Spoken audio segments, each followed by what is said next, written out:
আমরা যারা স্মার্টফোনে ইমো ব্যবহার করি তাদের প্রত্যেকেরই বাজে অভিজ্ঞতা আছে ইমোতে আসা বিরক্তিকর অ্যাডস নিয়ে। ইমোতে ঢুকতে গেলে অ্যাডস আসে, কাউকে কল করতে গেলে অ্যাডস আসে, কারোর সাথে কথা শেষ করলেও অ্যাডস আসে। আর তাই আজকের এই ভিডিওতে আমরা আলোচনা করব কিভাবে এসব বিরক্তিকর অ্যাডস আসা বন্ধ করবেন। হ্যালো ভিউয়ার্স, আসসালামু আলাইকুম, this is Rimon Iqbal and you are watching SR Tek24। চ্যানেলে যারা নতুন আছেন এখন এই চ্যানেলটি সাবস্ক্রাইব করে বেল আইকন অন করে দিন এই টাইপের পরবর্তী ভিডিওগুলোর নোটিফিকেশন পাওয়ার জন্য। আর থ্যাংক ইউ সো মাচ যারা অলরেডি সাবস্ক্রাইব করে ফেলছেন।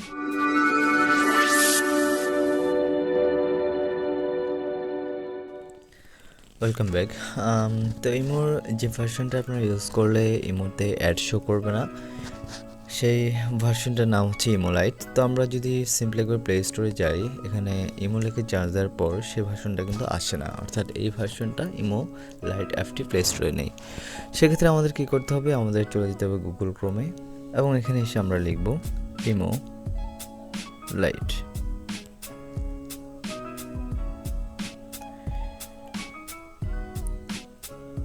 দেখুন এখানে 3 নম্বর অপশনটা আছে, ইমো-লাইটের একটা অপশন।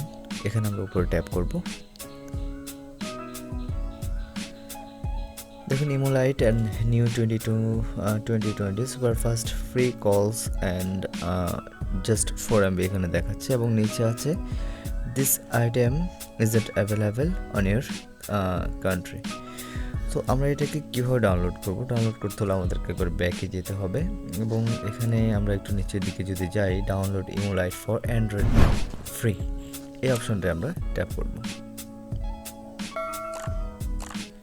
এখানে দেখুন ইমো-লাইটের অপশন আসছে এবং এখানে ডাউনলোডের একটা অপশন আপনাকে দেখাচ্ছে। এখানে ডাউনলোড অপশনটার উপর আমরা ট্যাপ করে দেব এবং এখান থেকে ওকেতে ট্যাপ করে আমরা এটাকে সিম্পলি ডাউনলোড করে নেব।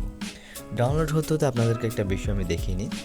এর আগে আমরা যেখানে গিয়েছিলাম, ইমো-লাইটের যে অপশনটাই উপরে প্রথম 3 নাম্বার যেটা দেখালো, সেটা আমাদেরকে ট্যাপ করার সাথে সাথে কিন্তু গুগল প্লে স্টোরে নিয়ে গেছে। তো আমরা এখানে ইমো-লাইটের একটু অ্যাভয়েড অপশনটায় আমরা যাই। ইমো-লাইটের অ্যাভয়েড অপশনটা আপনাদেরকে দেখাই। অ্যাভয়েড দিস অ্যাপ, এটা যে অ্যাড ফ্রি সেটা আমরা দেখাচ্ছি আপনাদেরকে। এখানে একটু নিচের দিকে গেলে হোয়াটস নিউতে আসেন এবং এখানে নিচে দেখুন লেখা আছে full access to all features with no ads, অর্থাৎ এখানে আপনার ফোনে কোনো অ্যাড শো করবে না, এটা কিন্তু দেওয়াই আছে। তাই আমরা এখানে প্লে স্টোরে যেহেতু নিয়ে আসছি এবং প্লে স্টোর থেকে আমরা অ্যাপটি ডাউনলোড করতে পারবো না, সেক্ষেত্রে আমি এখন যেটাই দেখালাম, এখানে নিচে যে ডাউনলোডের অপশন আছে এখান থেকে আমরা অ্যাপটিকে ডাউনলোড করে নেব এবং ডাউনলোড করার পর আমরা এখান থেকে লেটেস্ট ভার্সনটা আমরা ইনস্টল করে নেব। তো দেখুন অলরেডি আমাদের ডাউনলোড কমপ্লিট হয়ে গেছে। এখন আমরা এখানে ট্যাপ করব উপরে, ইনস্টল অপশন দেবে, আমরা এটাকে ইনস্টল করে নেব। ওকে, আমাদের অ্যাপটি ইনস্টল হয়ে গেছে। এবার এখান থেকে একটু স্ক্যানিং করছে অ্যাপটাকে।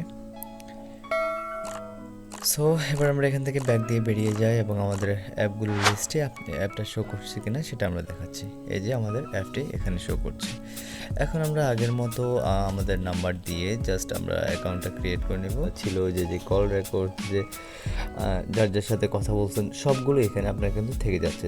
দেখুন আমি আগের আমার যে স্যারের সাথে কথা বলছিলাম সেগুলো এখানে শো করছে, আমার অন্য সব কন্ট্রাক্টসও এখানে শো করছে এবং ওই ইমোতে যেগুলো ছিল এখানেও একইভাবে সেগুলো আছে। এখন আমি যদি যে কোনোভাবে একটা নাম্বারে কল দিয়ে দেখাই এই ইমো থেকে, তাহলে দেখুন আগের ইমোটাতে ঢোকার সাথে সাথেই কিন্তু অনেক সময় অ্যাড চলে আসে এবং কল দেওয়ার সময় এখানে কিন্তু মাঝখানে একটা অ্যাড আসে। আমি একবার কল দিয়ে দেখাচ্ছি, দেখুন কোনো অ্যাড কিন্তু শো করছে না এবং আমি যদি কলটা কেটেও দিই কোনো অ্যাড কিন্তু শো করছে না। তো এখন আমাদের কাজ হচ্ছে আগের ইমোটাকে সিম্পলি ডিলিট করে দেওয়া। তো আমরা এটাকে ধরে আনইনস্টল করে দিচ্ছি। তো এভাবেই আপনি ইমোর অ্যাডের ঝামেলা থেকে মুক্তি থাকতে পারেন। সো আশা করি ভিডিওটি আপনাদের ভালো লাগছে। যদি ভিডিওটি ভালো লেগে থাকে অবশ্যই ভিডিওতে লাইক দিবেন এবং কমেন্ট করে আপনার মতামত জানিয়ে দেবেন। আজকের ভিডিও এ পর্যন্ত, দেখা হচ্ছে আগামী ভিডিওতে। ভিডিও থেকে যদি কিছু শিখতে পারছেন বলে মনে হয়, এখনই ভিডিওতে একটি লাইক দিয়ে দিন, কমেন্ট করে জানিয়ে দিন আপনি অ্যাডস আসা বন্ধ করতে পারছেন কিনা এবং শেয়ার করে আপনার অন্য বন্ধুদেরও জানার সুযোগ করে দিন। সাথে চ্যানেলটা সাবস্ক্রাইব তো মাস্ট। দেখা হচ্ছে আগামী ভিডিওতে। সকলে ভালো থাকেন, সুস্থ থাকেন, আল্লাহ হাফেজ, আসসালামু আলাইকুম।